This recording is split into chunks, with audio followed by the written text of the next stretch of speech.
this is Dana Wilson. I'm at my 9 o'clock home inspection, and I'm in a 1800s farmhouse this morning. I found some interesting things with the wiring, and I thought I'd share them with you. They've upgraded the wiring in this house with a 100 amp electrical circuit breaker box, something very similar to what you'd see in new construction these days. But you can see on the breaker where it says 100 amps and all circuit breakers.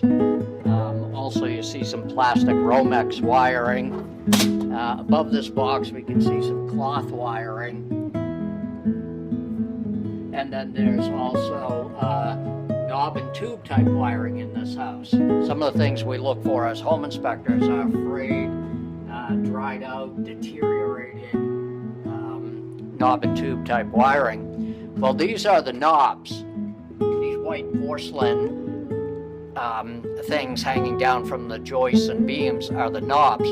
The tubes are actually the porcelain that cuts through the wall. The nice part about this inspection is I can take you around the other side of the wall and show you where they actually come through.